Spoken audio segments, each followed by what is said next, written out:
Start mobilising dorsiflexion. Place your hands against the wall with both toes pointing forwards towards the wall. Start by stepping and pushing the knee forwards, and then step across the body and push the knee forwards, and then step away and push the knees forwards.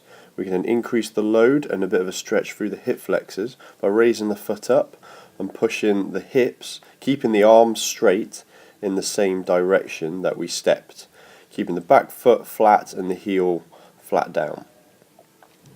We can then start to mobilise a little bit more into the flexors by engaging sort of big toe, by using a wall, squashing the front of the foot down, and then again driving the knee forwards, over the big toe, and then over the little toe to create a three-dimensional stretch.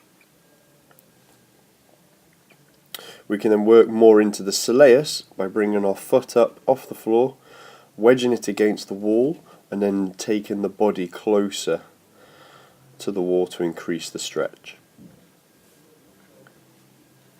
We can then start looking at actually mobilising big toe more functionally using a split squat or a lunge kind of matrix, changing the angle of the forward leg to create more of a load through the big toe.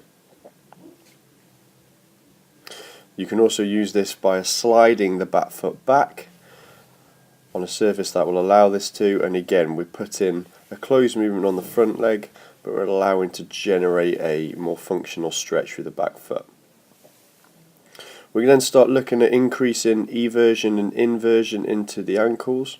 Okay, take your feet nice and wide apart and start loading one leg and unloading the other, and then add a rotation in to start really driving a little bit more pronation and supination into the foot. There'll be a big stretch also through the glutes and through the adductors. We can then get into the perineals a little bit more in this stretch. It's also going to help starting to load the front leg glute.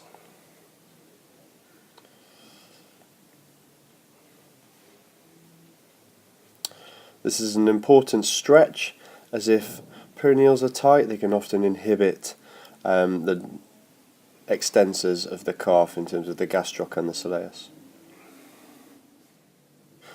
Ensuring that your big toe is fully mobilised is really critical in terms of allowing the foot to load correctly. It will also have impacts on your knee stability. Placing one hand on the arch of your foot, you can then pinch and then start mobilising the big toe. We can then start to increase load through the plantar fascia by raising up the big toe and driving down onto it.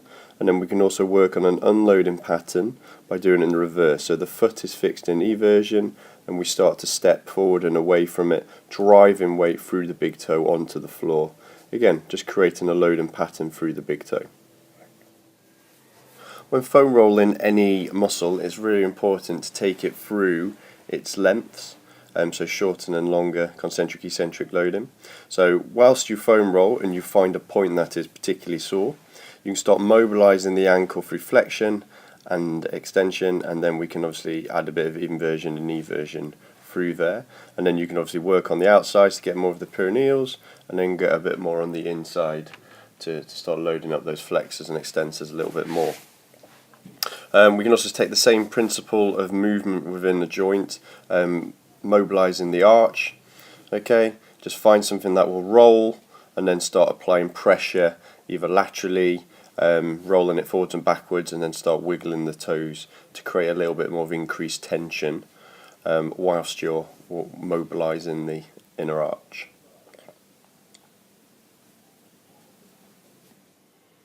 It's important to understand how the ankle functionally loads, and it will do so in dorsiflexion, eversion, and then a pronation.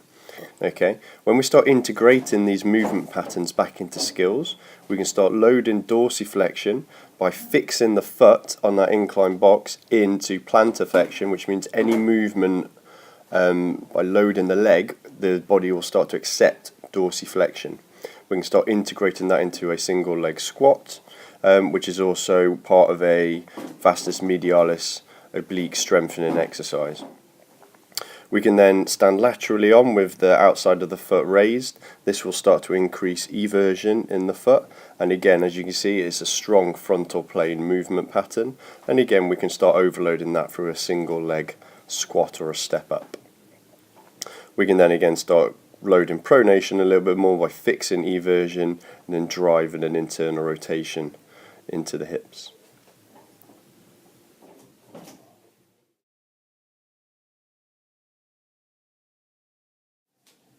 TheraBands are a great way to isolate movement patterns within the ankle under a resistance, and we can play away with plantar flexion and dorsiflexion, inversion and eversion quite comfortably while you're sat on a chair.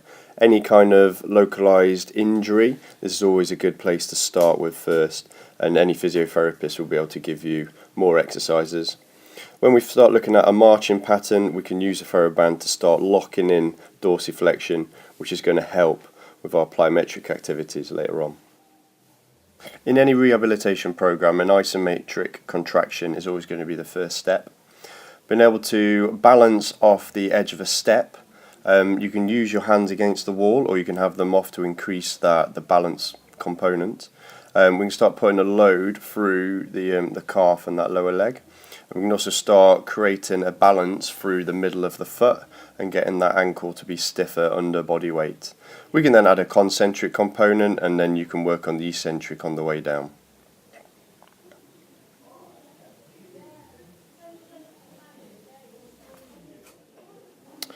Plantar flexion is going to be very important in any jumping and ballistic activities. Being able to triple extend and create tension throughout the whole body is going to be important in generating that force development. We can then start integrating that into a dorsiflexion pattern, where we can use the ball of your foot to create a load through into the ground whilst keeping stiffness through the rest of the body and trying to maintain a hip lock. This is going to allow for effective force transfer, and that muscle stiffness is going to allow for an increased stretch shortening cycle. You can vary the stimulus by moving in different directions. To target the soleus better, the knees need to be flexed. It's also going to allow us to be in a better hinge position where glute max is a little bit more activated and the back is braced. Using as a support like a chair or a table, you can use that to do a very effective calf raise. This exercise doesn't look like a lot, but it's very challenging. It's about basically creating eversion into the ankle, which in turn massively fires up glute med through that stance leg. Okay, the aim here is just simply to pull up the outside of your foot, okay, whilst keeping that standing leg locked in. Use a wall to help keep your balance, okay, and put as much load through it as you can. A pogo is a great entry-level plyometric and is extremely effective in any kind of movement patterns. Start with balancing on the ball of your foot, raise your toes off the floor and your heel off the floor, so you're trying to balance through the middle of the foot, and then like a knock-in action, get used to impacting that onto the ground. What we're looking for now is complete stiffness through the knees and the hips and impacting onto the ground through the ball of that foot. We can play around with amplitude, and we're looking at basically short, fast ground contacts that are short, sharp and crisp. Okay, we can look at later, the whole foot should look like it's landing flat, but we're maintaining stiffness throughout the whole body to increase that stretch shortening cycle. We can then integrate this into using your arms for coordination and power expression through the whole body.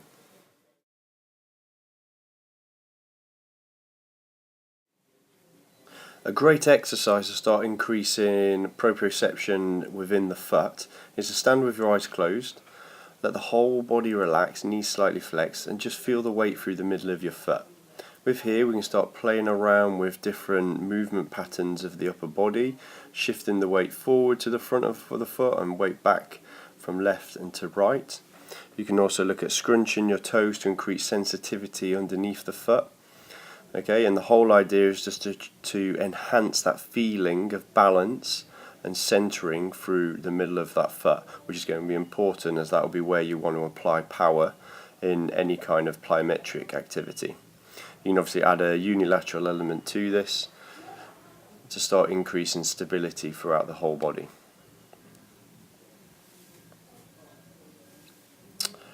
We can then look at, on a single leg, looking at a hip lock through that right stance leg. We can hug the leg in, and then we can start using our vision from looking left and right to increase the sensory load on the body. This is also going to enhance our vestibular system. And then we can obviously look at increasing mobility in the upper body, which is going to create a different sort of kinetic chain tension down into that lower limb as you try and balance through and keep centering the balance. We're going to use the foot as a leg driver. Okay, going forwards or backwards, out to the side, behind.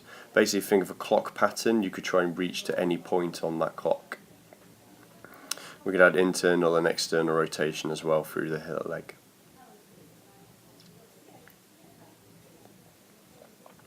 We can also use our arms as a driver, again going forwards to the side, and then obviously rotating just to create a different type of load, and it's a way that the body has to problem solve and still try and maintain balance, which is going to increase proprioception through that ankle.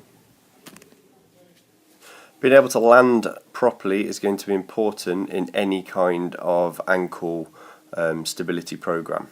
Being able to hop and hold in forwards, backwards, to the left, to the right, adding in rotation where you've got to challenge momentum. Okay, being able to increase that kind of proprioception and that body awareness to be able to take the load is going to be significantly important. We can play around then with frequency, you can play around with amplitudes, you can play around with lengths to constantly challenge that neural system on landing. Using unstable surfaces like a Bosu again is going to significantly increase the proprioception with the ankle. It's also going to allow the body to be able to balance and coordinate when footing underneath is unpredictable. You can then challenge loading on and off, okay, which is going to send you off at different directions, and the body's going to have to try and stabilize from this. This is a good way of just integrating a different complex skill into any ankle rehab or program. By changing the Bosu around, you have a more stable footing, but there'll still be a permutation, and again we can go back into our balance matrices. So we've got a movement driver and we've got an unstable surface that you're looking to try and stabilize. This is significantly important for that glute function in stabilizing the ankle.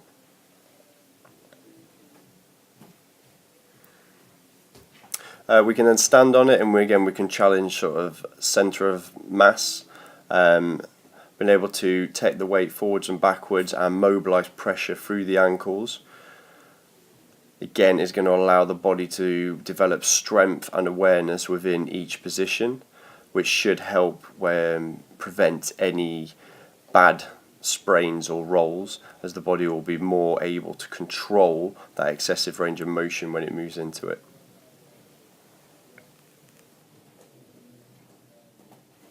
When creating a bulletproof ankle and knee stability program, being able to land and take load from as many different varieties as possible, obviously going from predictable changes of motion to then on-court unpredictable agility-based movements. The more stimuluses you know you can control, the more confidence you're going to have in an unpredictable situation. Thank you very much.